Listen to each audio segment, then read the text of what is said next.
Well, well, well, fine folks. Hello, hello. I see many of you have arrived already. Newt Prince, congratulations. You are the first to be here. We can't all be the first.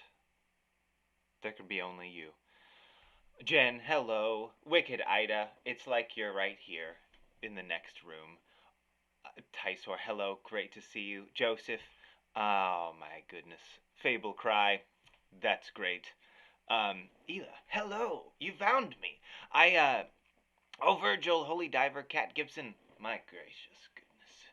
Thank you for being here. This is right now a momentous occasion that we are celebrating together.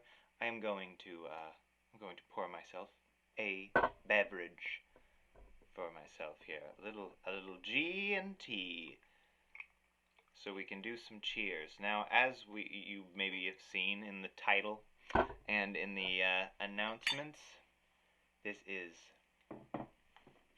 the birthday celebration. 10 whole gosh darn years of Fable Cry. Can you believe it? Oh, it's a twist top. This is a new tonic I haven't tried yet. Didn't know it was a twist top. This is, ooh, this is fun. This is a fun idea. This is fun. Ready? Ready? Oh no, I'm gonna wait. I got an idea. I'm building up too much anticipation.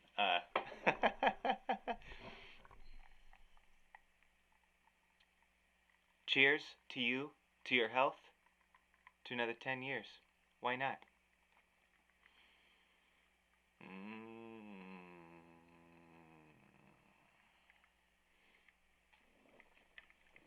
Ha ha! Ah.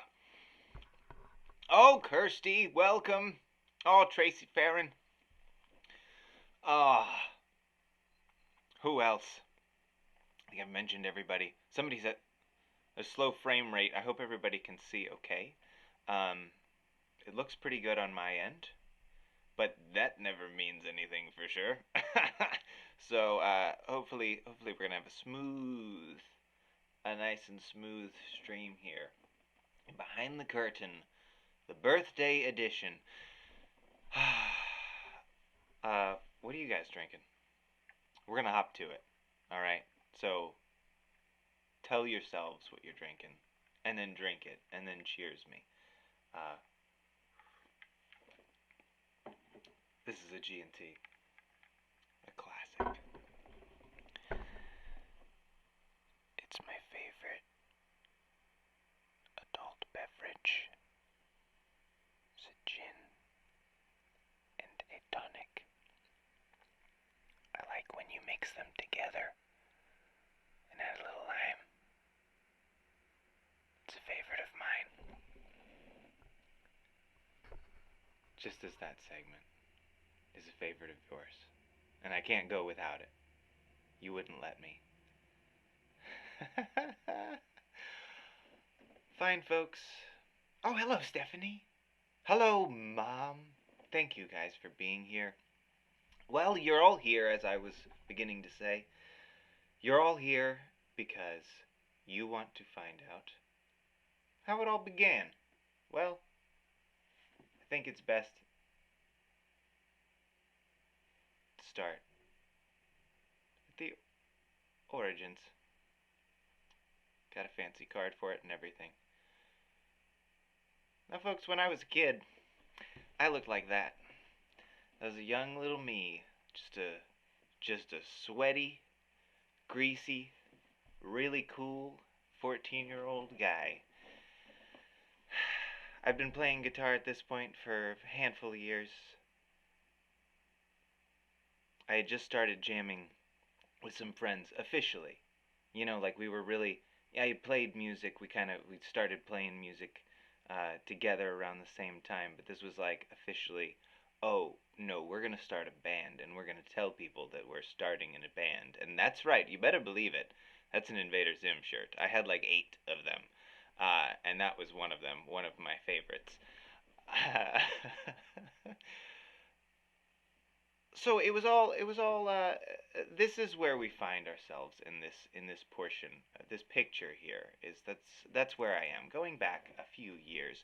um, my family was a very musical family. They still are.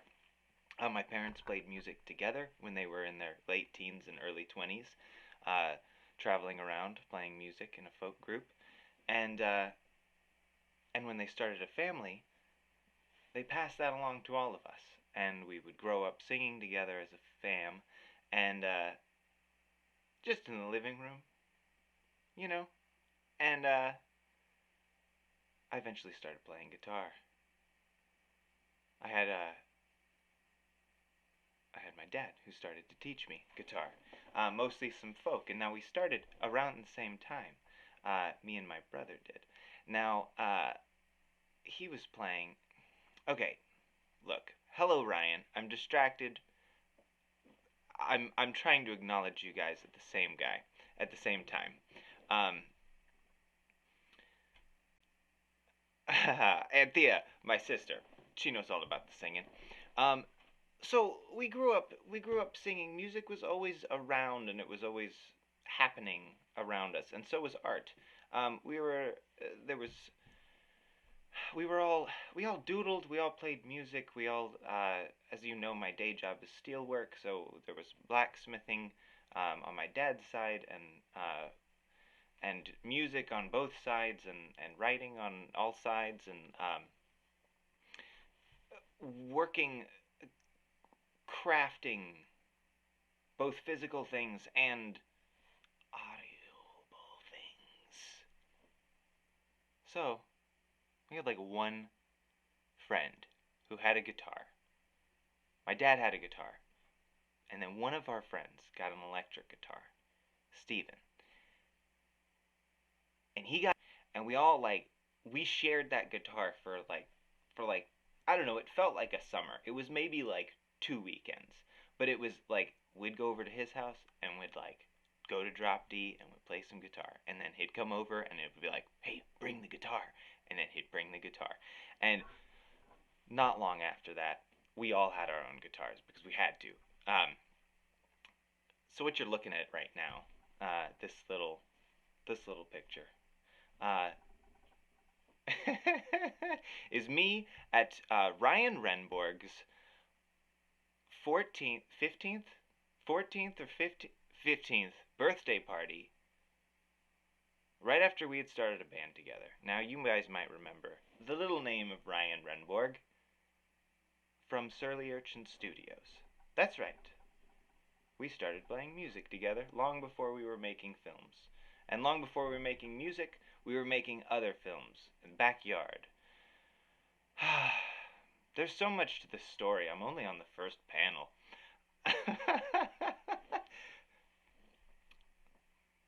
We continue on. Jay Ware, holy goodness. Okay, this is great. I don't. Jay, I was. You know the story. I don't know if you were here for it. So Jay Ware and my brother and his brother Ben and our friend Steven, uh, we all shared this guitar for like a Steven's guitar, and it was this is great. I haven't seen you in so many years, Jay. It's fantastic. Uh, there are a lot of people on this stream who never say anything, and then afterwards they're like, "Oh yeah, I've been watching you for a while." Jay, this might be a sneaky thing. This might be maybe your ears were burning because you heard that. Oh yeah, that guitar.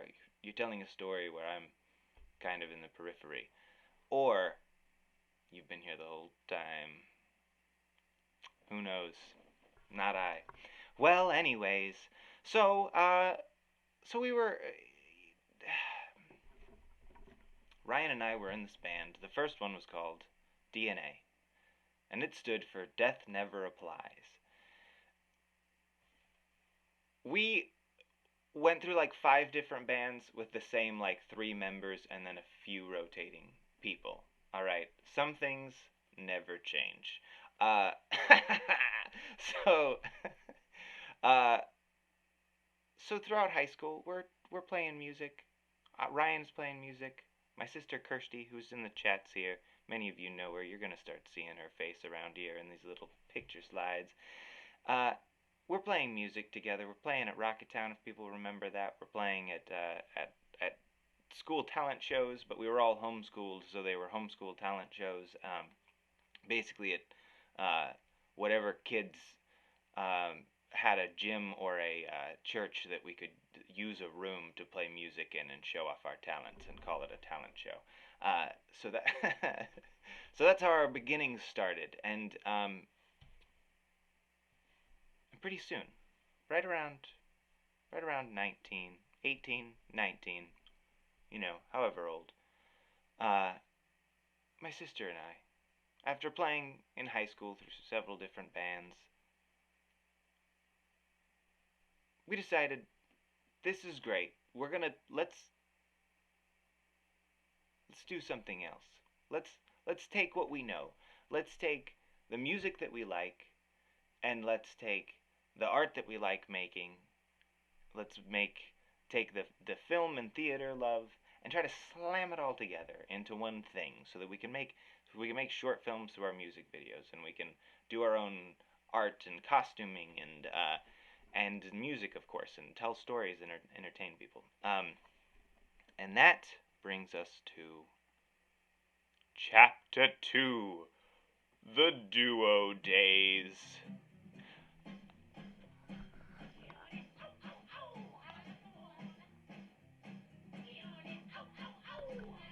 I think this is a good time to start playing some old tunes.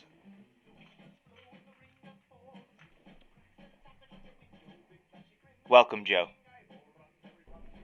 Thank you for joining. You found us in 2010, when Fable Cry had just begun. This is the Duo Days. That picture is the real life. That's what really happened. Now, I don't know if you can. I don't know if you can hear these. If you can hear the music vaguely, I'm gonna be playing the music in kind of the order as when it happened. You could, Virgil. You said coyote. Sounds like you know, and you can hear it. This is great news. Oh, Andrew's making you salmon. That's good news, Joe. Now, recently, actually, we've been talking. We knew that 2020 was going to be the 10-year anniversary, right?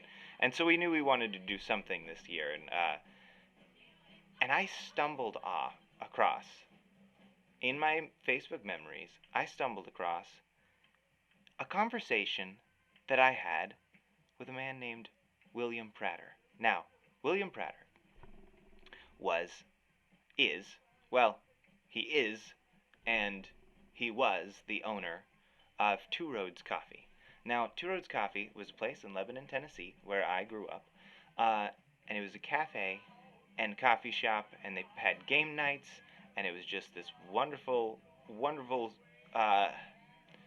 beacon. It was a great place in Lebanon, and it only lasted for a little while, but I stumbled across this conversation that we had here. He sent me a comment on my on my actual page. Hey, what's the name of your band? Fable Cry. Here's the Facebook page. Okay, sample music? Yes, indeed. We only had Stick City at the time, a song that maybe two of you remember. Which is funny that was the first song. I forgot that was the first one we put up. Most of it's original, and he's like, cool, September 10th? Yeah. I was like, cool, call me tomorrow. That's, yeah, we'll book it. And then we called the next day and booked it. I just love the Wild West of early Facebook internet. When you could just book a show through a Facebook comments on a page and just invite some. Hey, I got a cafe. What's the name of your band? That sounds good. Yeah. Okay. Yeah. No, I love it. Come on. And that's what happened. And then we played that show, and this is what it looked like. Babies. Little babies. Look at that. That's me. And that's Kirsty back there. So that's not even my guitar. I didn't have. We booked a show, and I didn't even have. I think I borrowed it. I didn't have an acoustic guitar yet. We were starting an acoustic project. It was shambles. Our drums were mostly made up of trash. And part of it was basically we didn't have a lot of money, and so this kind of made it a part of our thing. And we're like, no, this works. We'll have like some drums, and then we'll have like pots and pans and stuff, and it's gonna become a part of it, and we'll get like instruments that are not that great, and it's fine because it's kind of part of the thing. Uh, so we had like our guitar and our violin was good. Everything else was kind of bad most of the time. Um, so this is us here. This is another one. Scrolling back there. So ukulele. That ukulele is as old as my dad, because he got it when he was 10. It's close enough as old, and that accordion I got at the music store that I was working at the time. So anybody who remembers those baby, teeny tiny baby Fable days is we were just we juggled instruments. It was just the two of us. It was just me and Kirst, and we had too many instruments to us. We wore bells on our feet, and we traded them around. And back there, I'm playing accordion here, and then I had a drumstick, and so I'm playing the drums with my right hand, and then I'm playing the buttons with my left hand, and then I'm playing the kick drum with my right foot, and then sometimes cymbal with my left foot. And then Kirsty's playing there with the ukulele, and sometimes it was a banjo, and sometimes it was a violin. Sometimes it was weird. Um, oh, this is another fine dandy one here. So this is we played like most of our first shows happened at Two Roads, because it was the only place that would allow us to play. Like we didn't have any, I had. There are other pictures floating around. If you go back long enough to old pictures, you will find some pictures that to see how big the room is, how many people are there, and it's like our parents and like my brother and like two of my friends, and then like regulars at the cafe who just found out, who just happened to be there, or like they knew something was happening. This is how a lot of our first shows went. We had a sweet little ditty called Galactic Seahorse, for those of you who remember that little deep cut. Uh, well,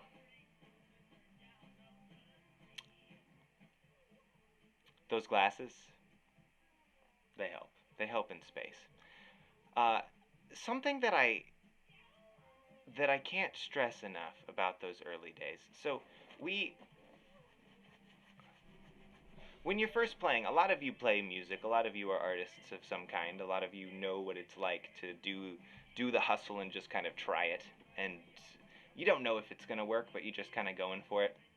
So we played anywhere and any types of shows that would let us, because we weren't really like a band that made a ton of sense with a lot of stuff. It was acoustic, because you had like pirate songs with trashy drums, and we weren't the only band doing that by far, but we were the only band doing that in Lebanon, Tennessee, and close to kind of the only band who was doing that in Nashville at the time. So finding people to play with, finding venues that wanted to play shows like that,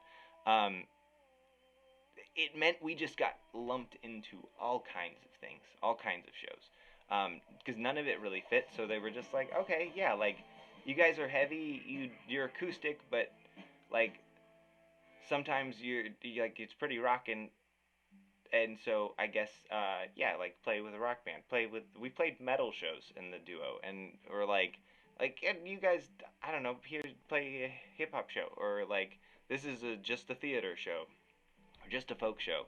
So we met a ton of people, and ah, I did hear your Fable Cries. It is the same hat. Uh, Very good observation.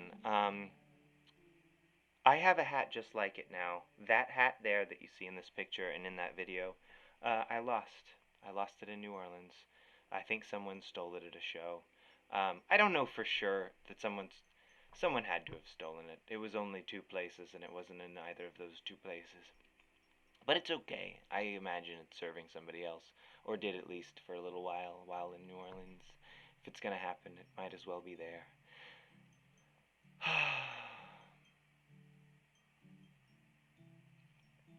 Fun little fact.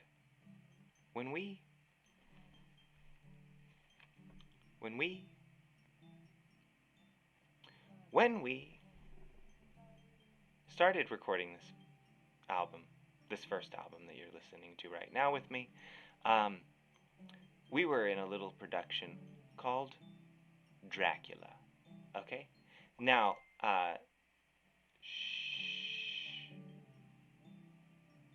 Kirsty scored the whole thing live with her violin, and I played Dr. Seward.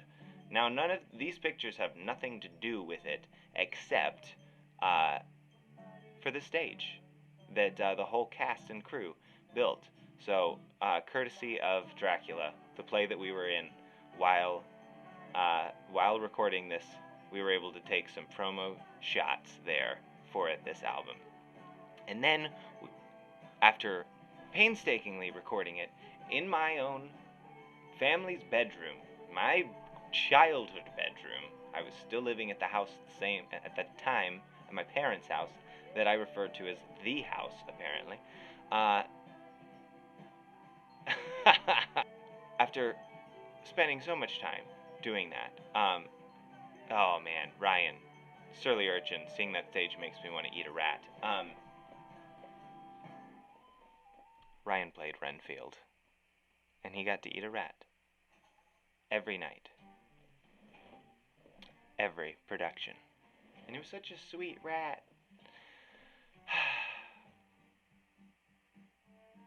Then we had our album release show. Now, this was at Cafe Coco. We had been playing several shows. We'd been traveling in the Middle Tennessee area. No touring yet. But we played at Cafe Coco because we had played there one... Jillian! We had played there one time, and basically, Cody Bottoms was just super rad and let us do whatever we wanted. And we wanted to decorate the place and hang some stuff up and drop fake snow and hang up little waves and mountains and galactic seahorses and all over the place. And we did that. And at that point, then we just, I don't know. Again, I'm speaking to a lot of people who do art of different kinds. And that's the thing that you might be able to relate on that is two things. One, you just do it, and you just do the grind, and you just figure it out. Another thing, if you start young enough, you get the idea that you're going to do it, and then you're going to be famous, because what you're doing is really awesome. And so at that point, we released the album, and we're like, all right, well, it's only a matter of time now. And so we just started touring and like meeting people who had toured and like how do you do it, and just like talking to people and just like do you want to tour together, and just other people who were on our level who had just started basically, and we're doing all DIY trying to figure things out, and so we just started playing around, and so we were playing like a lot of dives and like I said, cafes, and we were playing basements, and this was a fun run in part of Tallahassee run where we did all through Florida with a band called Gorgeous, and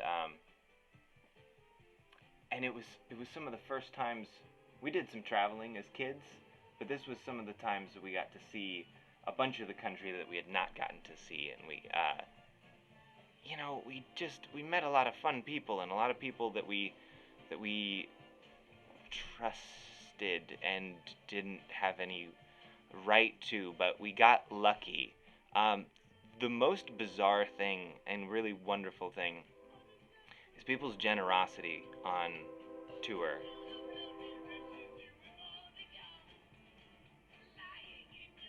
And the train.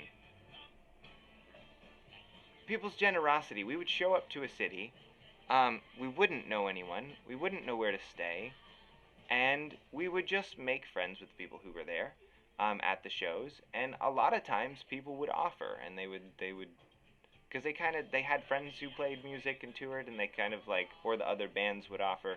Um, it was kind of an unspoken thing that if you host a band at a show, then you'd try to help get them a place to stay.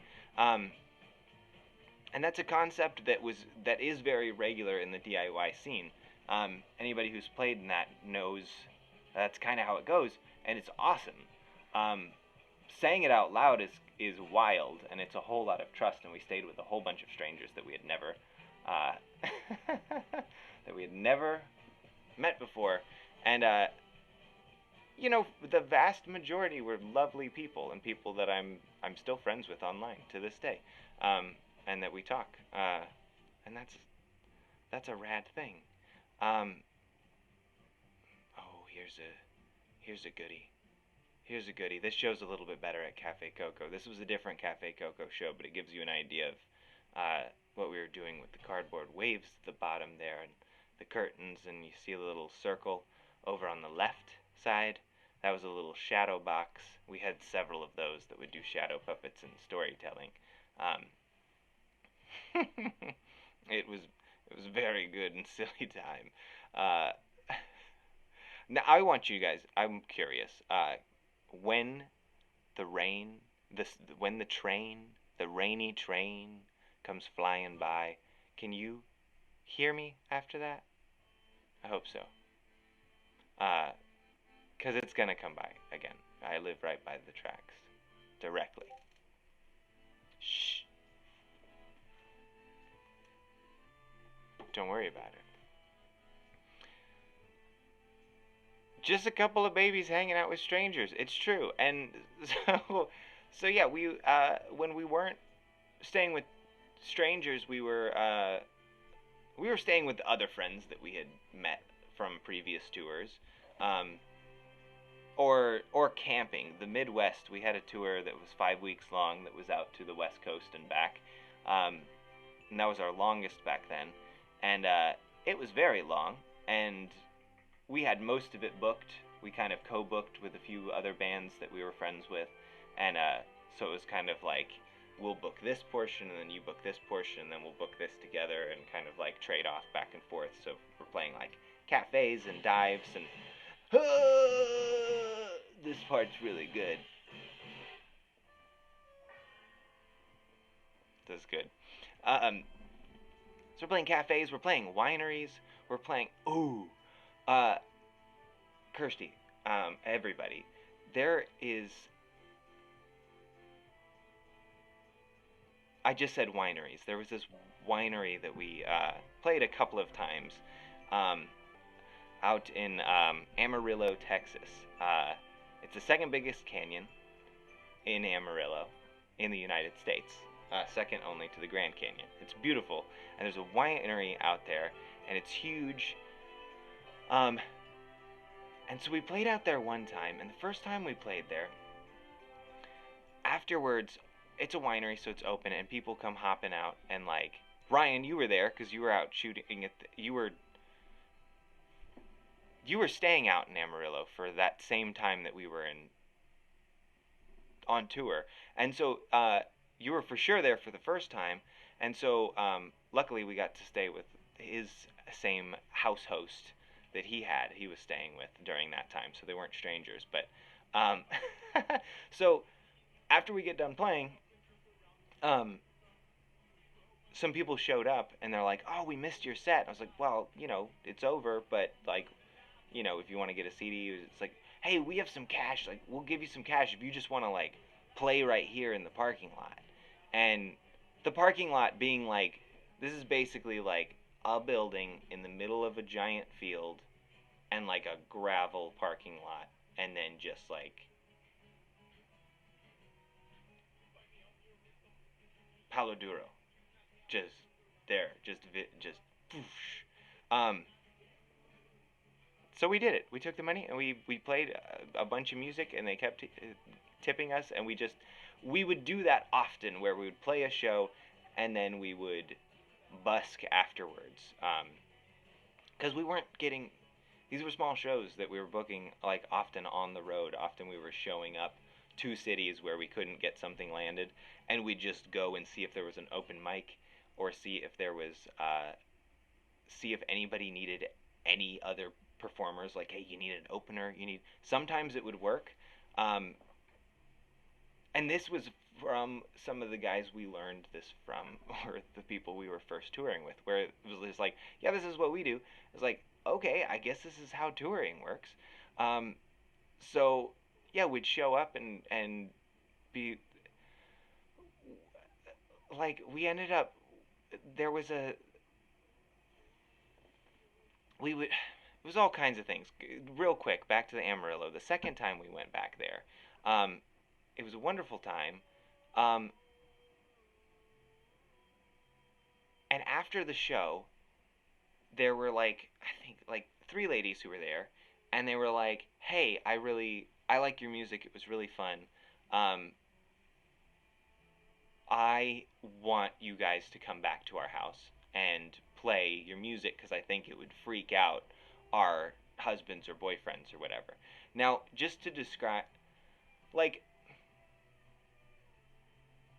these folks didn't look like the type of folks who would enjoy music coming from these, from us, from these types of folks.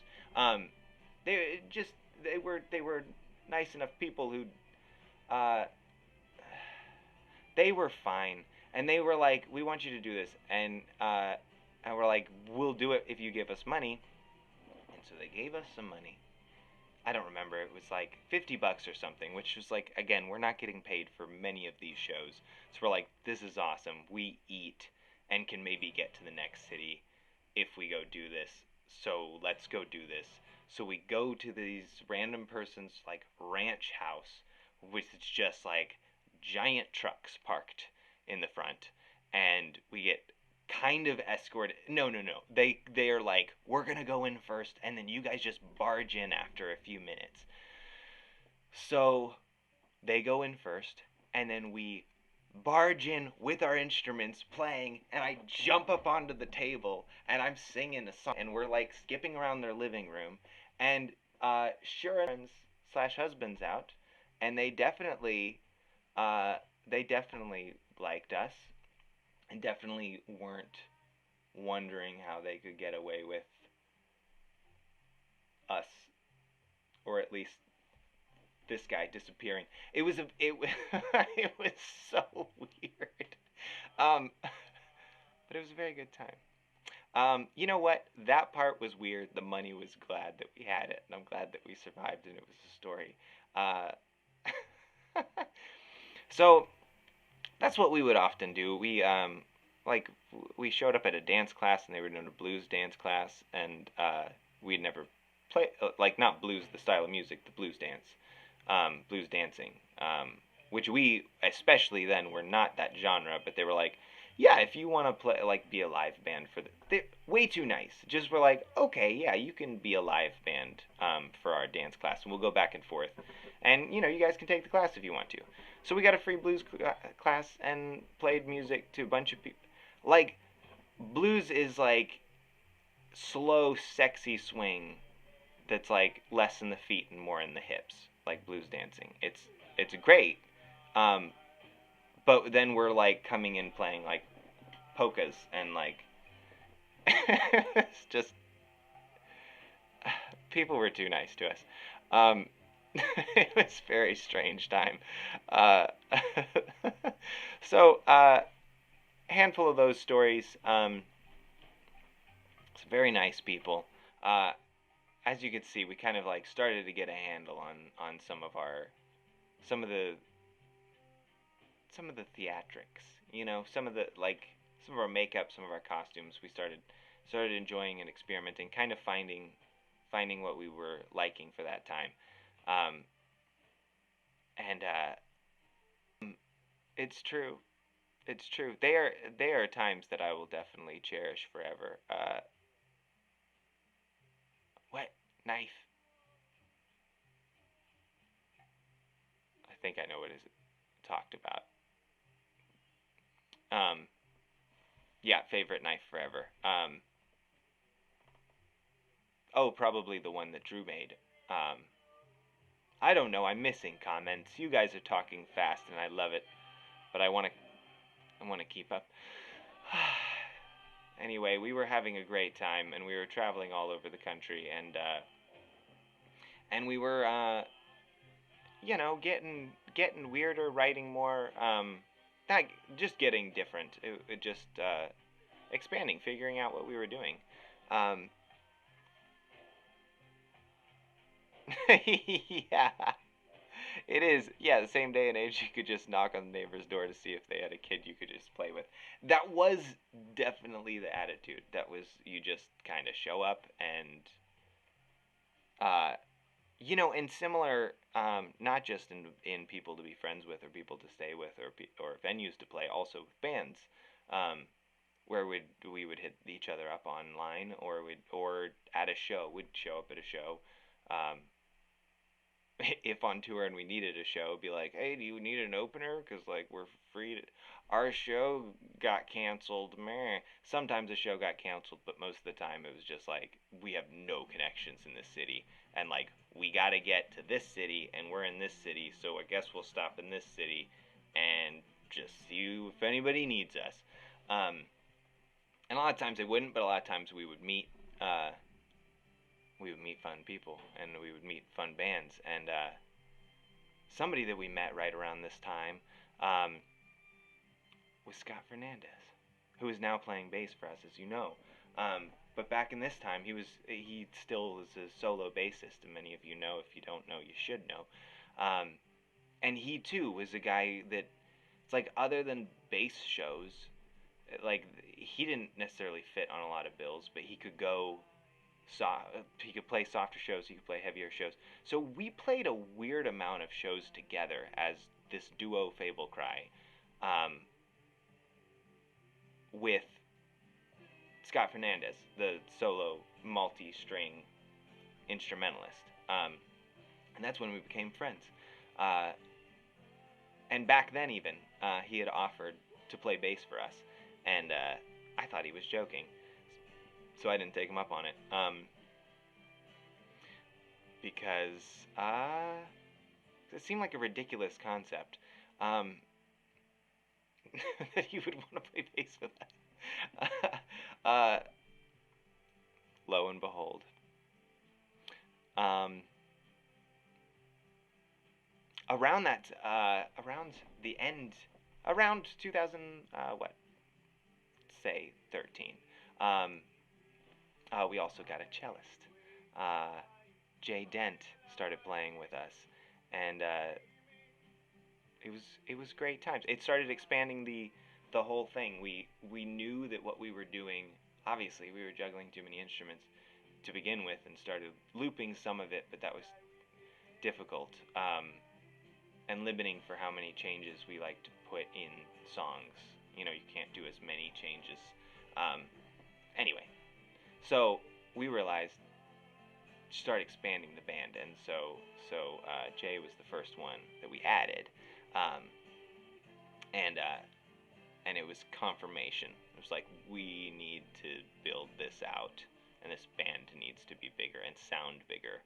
Um, and some of the stuff we were writing, some of the stuff that would then show up on "We'll Show You Where the Monsters Are," couldn't be pulled off with just two people. It could, but it didn't sound as good, and we were able to write and pull off most of the first album with just two people and do that live, even though we recorded it with more and layered. Anyways, music stuff, arrangement. Sometimes things are nice, Sometimes things are better, different. That's how it goes. So, anyway, it's Kirsty, me, and Jay there. We're playing music together. And then, well, this one I have titled here, Kay's Last Show, um, because it was aptly named. You can't see the title, but I can in the program.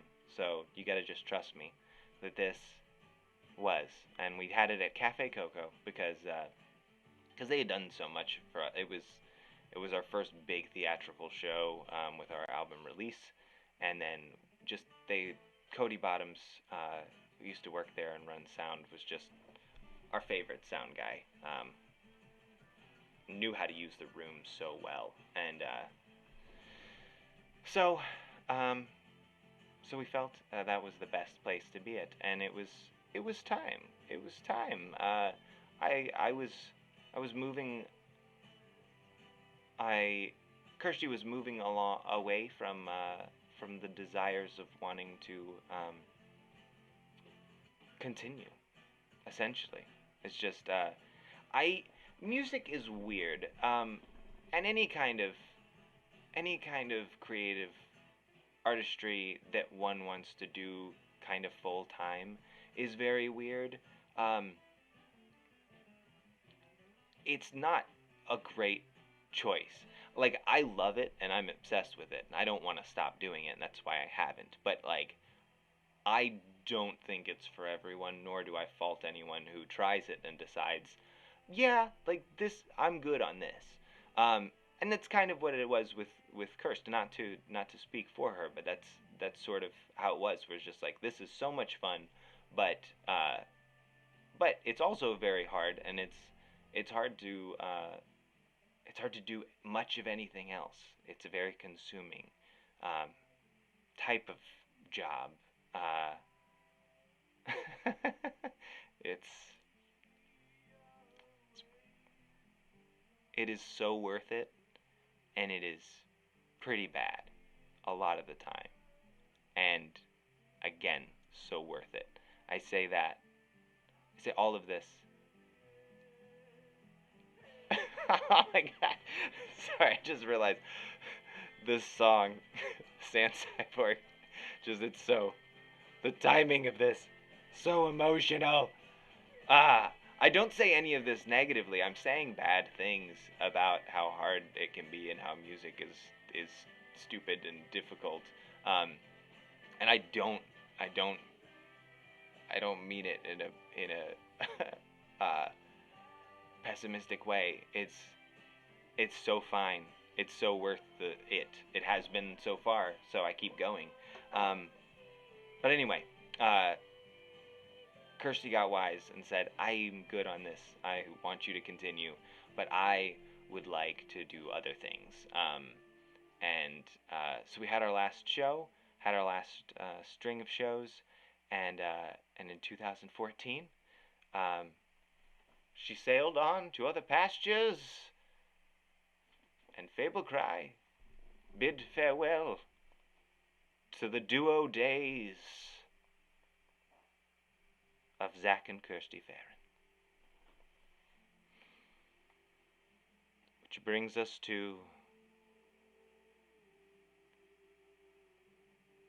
Chapter 3. Monsters. Monsters.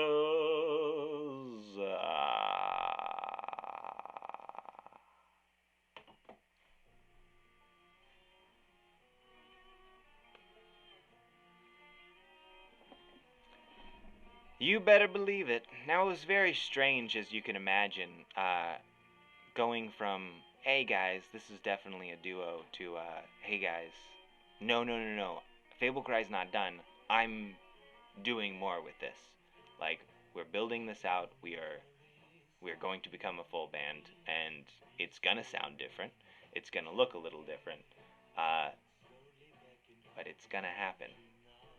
And don't you worry. So, I had to find a band. As I told you, I knew Scott Fernandez from playing a. He's the handsome one. You all know who Scott Fernandez is. He's the one in the back there, there on the left. So, oh yeah. I guess I should say Kirsty is still alive. Kirsty, you're still alive. Um, there were people when Kirsty was saying she was leaving. There was some confusion as to like they didn't totally get what had happened, and so they were like, "Wait, what?" And they were worried about it. Kirsty is alive and thriving. Back to chapter 3. Monsters. Joe, you would like this part the best. This is where Joe comes in. Now, I needed a band, as I was saying. And so we had some mutual friends who had these jams, these nice little jams. Now, jams at the house. It was Fire Breath Records. And so I got word, hey, Joe is this violinist. She just moved here to Nashville from Boston, and she's looking for a band to play with. And like I told her that you needed a violinist and a vocalist, and she's interested and wants to meet you. I don't go to a lot of jams. I certainly wasn't at this time. So I went specifically to meet Joe. And Scott was there, and he was also at this jamming. Several mutual friends were there. It was great. Jay Dent was there, our cellist at the time, who was one of the ones who kind of tipped us off to, hey, come talk to Joe. So we go there. I go there. We show up. We look around. I know immediately who Joe was. And then she knew immediately who I was. And we kind of like casually ignore each other for most of the night. So we're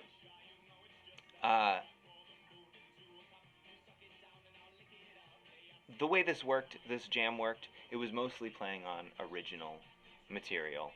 And it would kind of go in a round or kind of bounce around of like who wants to play a song, and then everybody would jam on their song.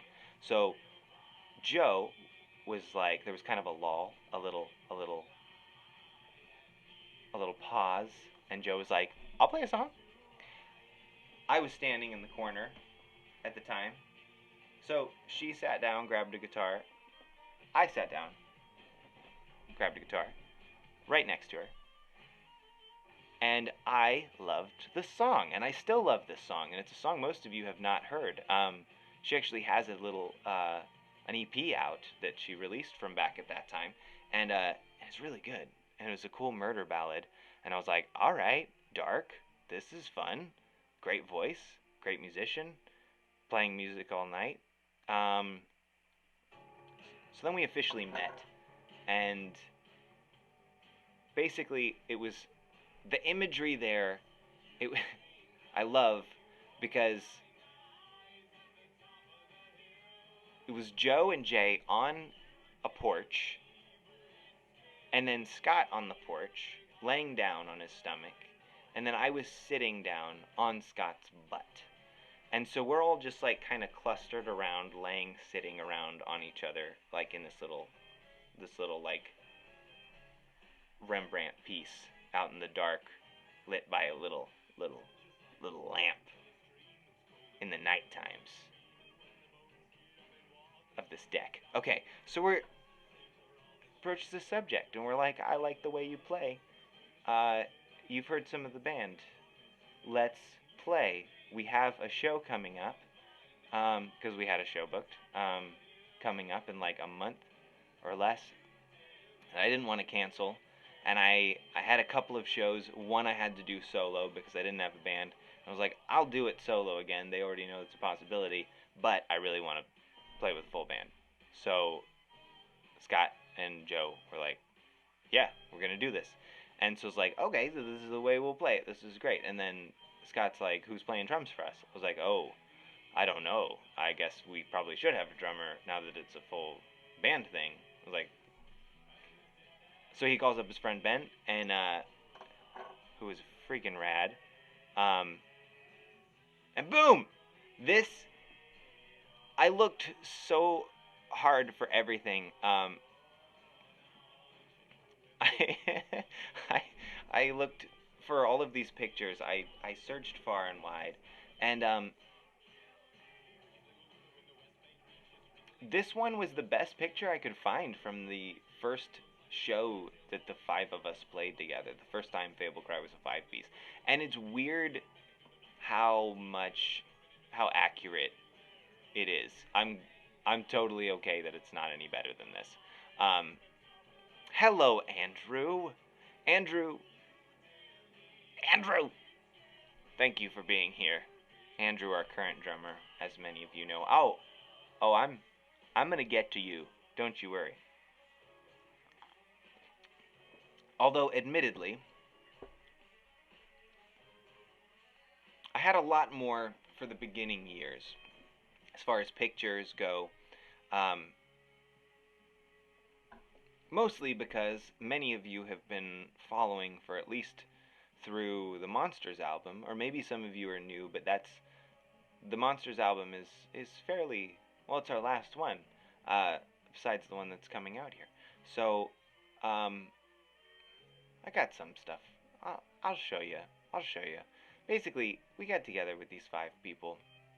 Um, Drummer turned out to be temporary, so we found another drummer, Rachel Gerlach. This proved to be a trend. Now I know it is a joke. Uh, it's a common gag, if you will, to have the drummer have rotating drummer door. Certainly, certainly was the case. Until we found Andrew, really. And I'm getting to you, Andrew. Don't you worry. But during this time, this lovely time, we had Rachel Gerlach, who was great, and and we thought, hey, well, we better show everybody what this sounds like. We better whip out a new song. So I was like, hey, I got a new song. Um, it's real spooky. I know that it's like September, but we should put it out for Halloween. Um, so let's record it and learn it and make a music video because it'd be really cool and it'd be really spooky. And thus, Fancy Dancing was born. And this, I don't know if how many of you guys were around for this, but this was it was a change and it was a shift from what was happening before for Fable Cry, and it was a cool change. It was showing that we weren't messing around. We were never messing around. We always put out good quality. But what would this change look like? And what would it sound like? No one would have predicted it. It was a big shift. But it was a good shift. And I feel very excited about how alarmed people were when Fancy Dancing came out. It was really cool. People were surprised. People were excited. People were shocked. It was dark and dirty and a little sexy. So, not much of that's changed. Then we started, getting into recording the album itself and going in the studio in Fire Breath Records, which is a great place. Tyso, you found us through Fancy Dancing. I think that's the most common place that anybody has ever found us through. Even if it is afterwards. I don't know, it's a good gateway.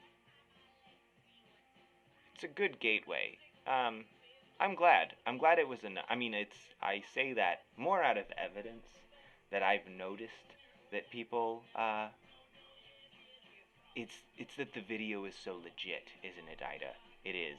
And that Surly Urchin helped bring that together, as he always had through our music videos. And then that too, the quality, he had always done quality, but there was like it was crazy. Oh, that's great. What? Okay, I'm surprised by both of these most recent comments. Um, Not surprised that you found us during finals. I think that is great that Fable Cry became your studying music.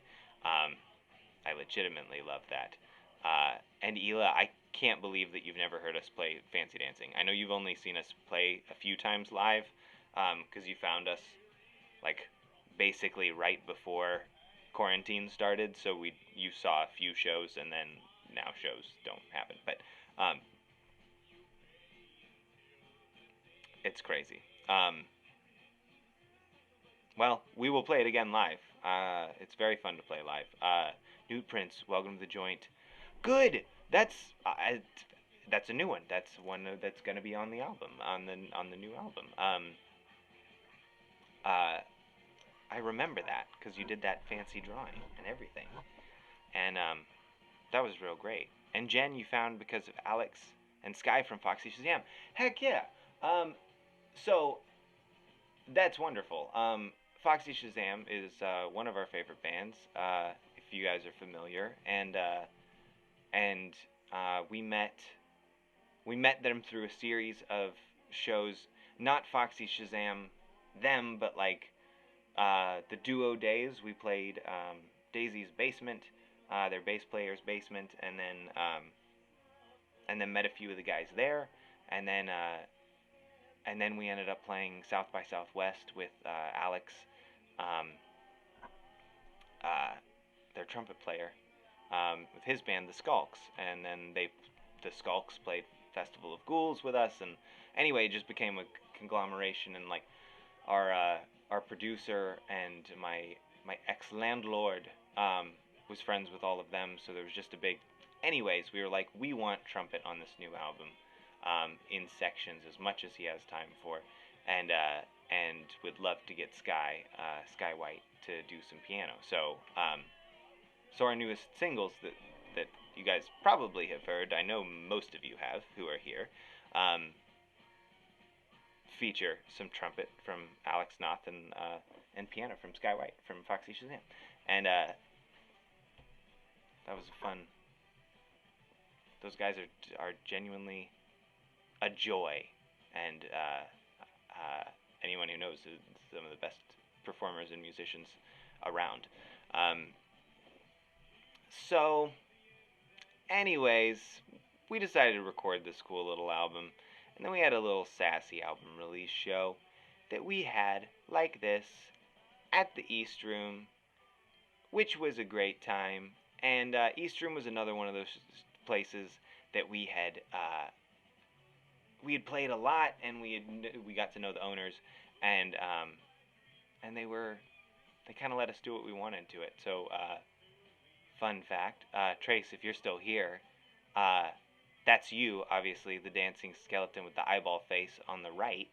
Um, and then Wicked Ida is there on the left.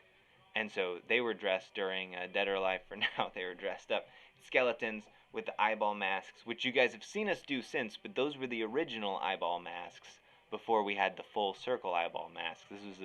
This is a full-on evolution. But they had little like those little burp guns, that you like, and they make a little like sound. They're called burp guns, but they sound a little bit more like a butt burp. Um, you know, but like you do the little, and then it shoots out glowing balls that were like eyeballs. Anyway, it was very theatrical. And then we were blurry again for some of it, and that was all. That's pretty much par for the course when we're just moving, pretty good. So,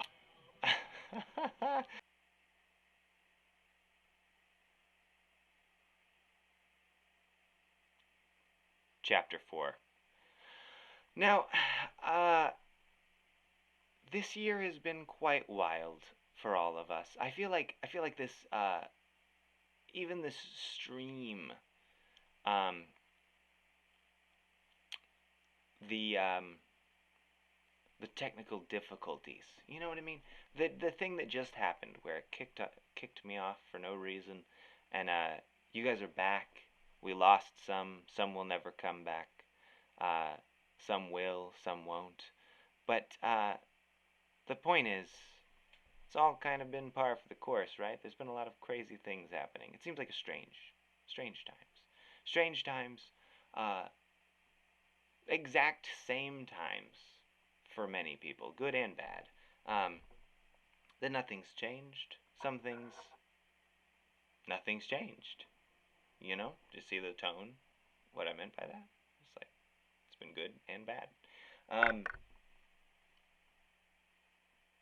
in regards to Fable Cry, it has been good and bad.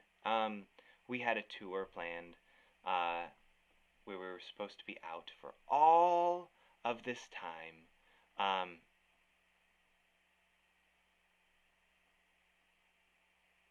In the spring, and it didn't work out because things much bigger than us happened, and sometimes that happens, and that's really okay. The thing that we've learned through many years of being in this band, the 10 years of being in Fable Cry, is that things are often not going to go the way that you'd planned. They certainly didn't go the way that I had planned when I started the band 10 years ago. But I love where things are, and I love the people that are in this band and in this circle. I love the people who are enjoying this band, and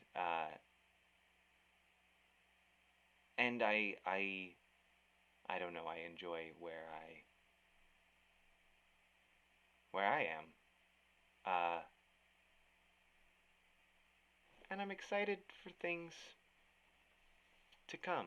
But also, uh, I'm I'm proud of this band individually and together, for always sort of rolling with those punches and things not going well and vans breaking down on tour, or computer breaking down and internet not working, or having to miss shows, or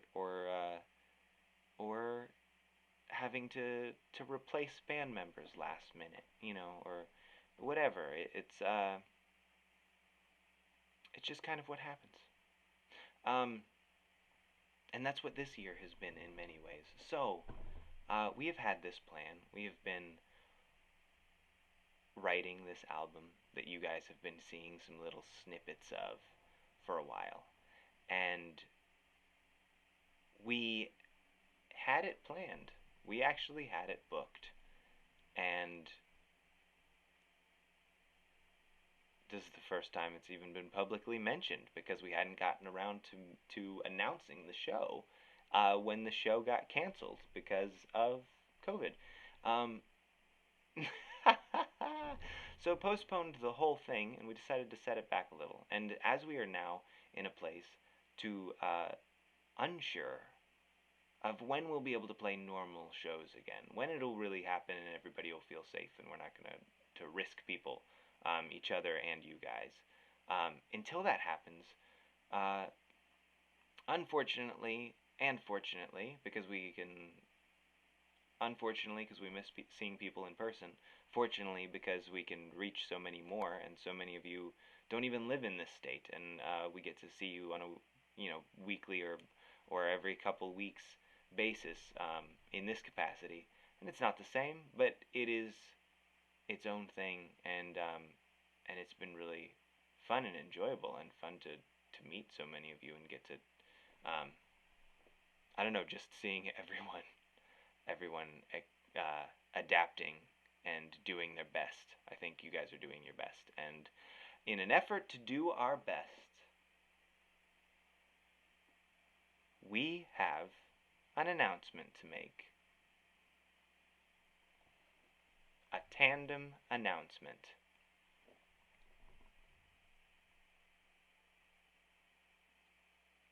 Festival of Ghouls 2020, which will be year 6 of our annual Halloween show, Spooky Extravaganza, is going to be all virtual, and it's going to be streamed entirely on festivalofghouls.com, a website that now exists, and it's going to be a multi-night telethon with bands and with dance and with puppets and with sideshow and all manner of spooky things broadcasting worldwide the weekend of Halloween. Not only that,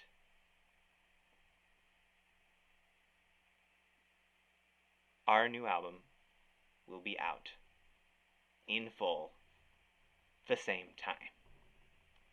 We are sharing album release with Festival of Ghouls 2020, and we're making it work. And we can't do a Festival of Ghouls in every place in the world except this way. So this is a place where it's actually kind of cool and kind of positive, and we're making the most of it. And we're gonna miss playing shows in front of you for as long as we can't do that. But we're putting together something really, really cool, and we're gonna tell you the story in a unique way. You're gonna get to meet a lot of new characters, and you're gonna get us see us playing some music together for you, from us. It's fine folks. Fine, fine folks. Thank you for being our friends. Thank you for following us on this journey. I hope you're all staying safe and sane. We are. It's been weird. It's up and down. But we're excited. And we're making the most of it. Like we always have. Folks, I think I'm about ready to wrap this one up. I'm afraid that it's going to kick me off if I don't do it soon. However, if any of you guys... 10 years is weird, Stephanie. It's crazy. Happy birthday. 10 years. That's... I don't believe that. It's been awesome. It's been a great 10 years. So many of you saw its inception. So many of you were a part of the inception. And those of you newer to it just get to see where we are and follow us along. Welcome. Happy birthday to us. Cheers, everyone. I am going to be over on Fable Cry's Discord. If you guys are on Discord, we're going to be doing a voice chat over there if you want to just come hang out with us. It might be just a jumble. It might be just a jumble of people, of voices. I don't know how many people are going to join. But we'll be there, and I think much of the band is going to be there. So, thank you, everyone. We're going to have more information about the upcoming album release, about artwork, about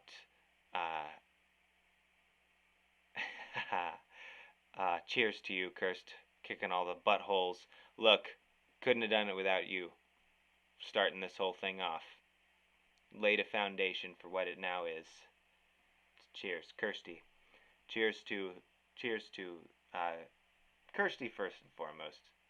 Of all of the past members, she's like got it all.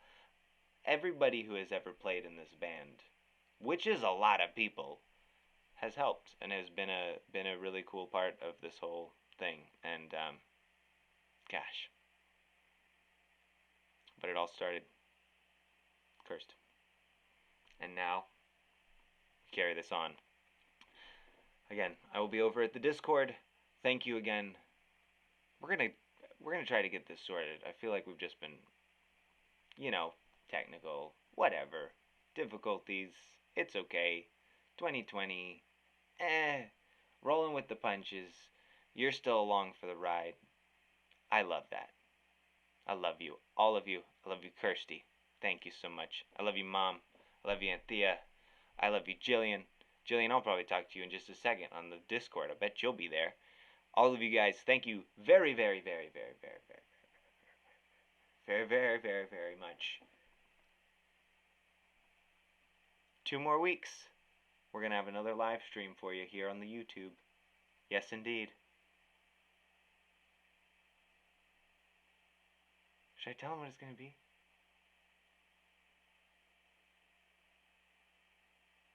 No, I'm not going to tell you. I'm not going to tell you. You're just going to have to see it. You're just going to have to come. 2 weeks. See you in 2 weeks. Good night, everyone. Much love to you. Stay safe. Stay sane. Be well.